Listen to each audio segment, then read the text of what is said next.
Assalamualaikum warahmatullahi wabarakatuh. Halo semuanya, perkenalkan nama saya Nabila Nurrahma dengan NIM 1102621096 dari Program Studi Pendidikan Khusus 2021 Fakultas Ilmu Pendidikan Universitas Negeri Jakarta. Video ini dibuat untuk memenuhi tugas akhir mata kuliah Pendidikan Anak Berbakat semester 116 dengan dosen pengampu Dr. Hartini Nara, MSI. Pada video kali ini, sebelum kita masuk ke topik utama layanan pendidikan anak berbakat di Indonesia, teman-teman tahu nggak sih apa itu anak berbakat?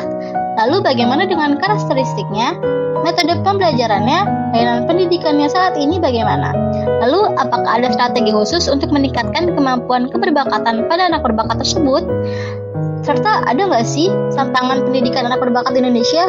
Nah, materi ini cocok banget loh buat nambah pengetahuan teman-teman yang kurang tahu seputar anak berbakat dan pendidikannya. Maka dari itu, yuk simak video ini sampai habis. Pengertian anak berbakat. Menurut US Office of Education Amerika, anak berbakat adalah mereka yang diidentifikasi oleh ahli profesional sebagai anak yang mampu mencapai prestasi yang lebih unggul karena mempunyai kemampuan yang unggul.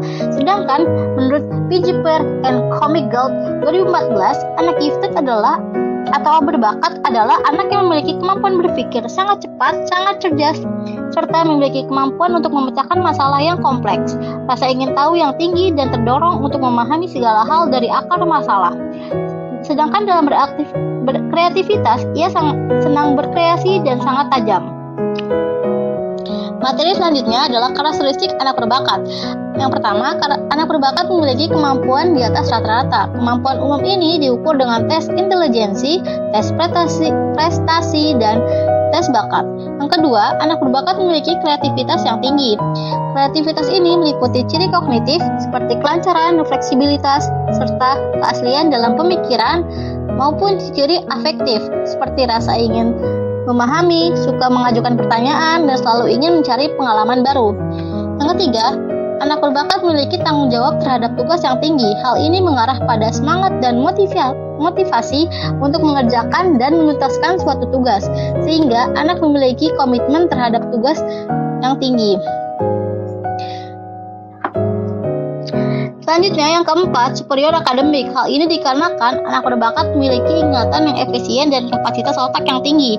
Yang kelima, anak berbakat memiliki intensitas dan kepekaan emosional. Hal ini dikarenakan anak berbakat memiliki sifat kewaspadaan dan perhatian yang tinggi.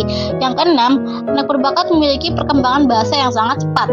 Hal ini disebabkan karena kemampuan bahasa anak berbakat yang superior, yakni kelancaran berbicara secara verbal, pembendaharaan kata yang banyak, dan tata bahasa yang rumit.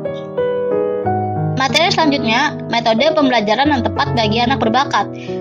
Metode yang pertama, ada metode pengayaan. Metode ini di mana anak berbakat berada di kelas yang sama dengan teman sebayanya di sekolah biasa. Dampak positif metode ini yaitu, yang pertama, anak berbakat mendapatkan kesempatan menjadi pemimpin di kelasnya. Yang kedua, mendapatkan teman sebaya. Yang ketiga, anak berbakat memiliki mutu pembelajaran terangsang naik. Dampak negatif metode ini yaitu, yang pertama, yaitu pekerjaan guru menjadi lebih berat karena harus mengembangkan pembelajaran yang berbeda-beda sesuai kebutuhan masing-masing anak. Metode yang kedua adalah metode pendalaman. Metode ini memberikan pembelajaran yang memungkinkan investigasi bidang studi secara lebih mendalam. Kegiatan yang dapat dilakukan dalam bentuk, yang pertama, pembelajaran berbasis ICT. Yang kedua, pusat pembelajaran atau learning center. Yang ketiga, kontak pembelajaran mandiri. Yang keempat, mentoring. Yang kelima, kompetisi bidang studi. Yang keenam, pembelajaran berbasis sumber daya belajar.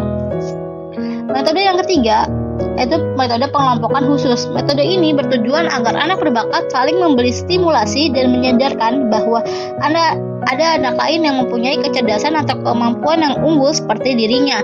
Pengelompokan dapat dilakukan berdasarkan kemampuan intelektualnya dalam bentuk, yang pertama, kelas khusus, yang kedua, sekolah khusus, yang ketiga, pertemuan kelompok khusus sebelum dan sesudah pembelajaran. Yang keempat, program khusus di luar kegiatan reguler. Materi selanjutnya, layanan pendidikan anak berbakat saat ini. Yang pertama, kurikulum. Dilihat dari kebutuhan perkembangan anak berbakat, maka kurikulum yang sesuai yaitu kurikulum berdiferensiasi yang memperlihatkan perbedaan kualitatif individu anak berbakat dengan individu lainnya. Dampak Dalam kurikulum ini, materi kurikulum diperluas dan diperdalam tanpa menjadi lebih banyak. Yang kedua ada percepatan atau akselerasi. Layanan pendidikan ini tersedia bagi anak yang memiliki kemampuan superior seperti anak berbakat atau gifted untuk dipromosikan naik kelas lebih awal dari anak-anak umum biasanya. Selanjutnya, layanan pendidikan segregasi. Pada layanan ini, anak berbakat dikelompokkan ke dalam satu kelompok yang disebut LGBT grouping dan diberi kesempatan untuk memperoleh pengalaman belajar yang sesuai dengan potensinya. Berikut ini merupakan contoh video sekolah khusus anak berbakat atau gifted di Jawa Barat. Selamat menyaksikan teman-teman. Semoga bermanfaat ya.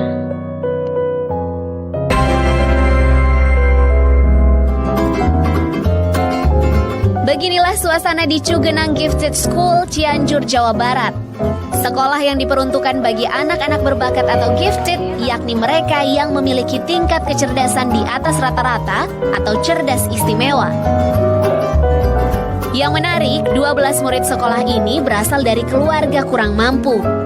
Kalau kita mengajar mereka itu, kalau tidak sesuai dengan apa yang di pikiran mereka, pasti mereka akan menyanggah gitu. Menurut aku gak seperti itu, Bu, gitu. Jadi ya kita harus bisa menerangkan kembali pengalaman belajarnya itu lebih dari buku gitu. Jadi berpikir sendiri sudah. Ya, anak-anak dengan kecerdasan istimewa sangat kritis dan butuh penanganan khusus. Tak seperti di sekolah pada umumnya, metode pendidikan dan pengajaran yang digunakan menyesuaikan dengan kebutuhan masing-masing anak dan lebih mengutamakan pendekatan secara emosional. Mugi Satria melaporkan untuk NET. Materi selanjutnya, strategi meningkatkan kemampuan keberbakatan pada anak berbakat. Yang pertama, berikan tugas yang terindividualisasi, yang dimana tugas disesuaikan dengan kemampuan individual peserta didik.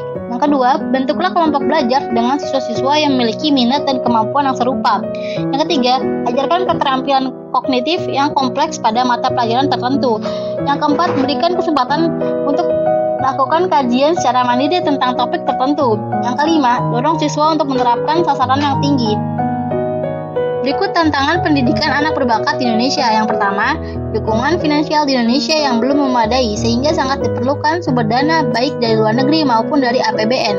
Yang kedua, perlunya pengembangan organisasi pemerintah yang mewadahi masalah keberbakatan di Indonesia menurut CD 2004.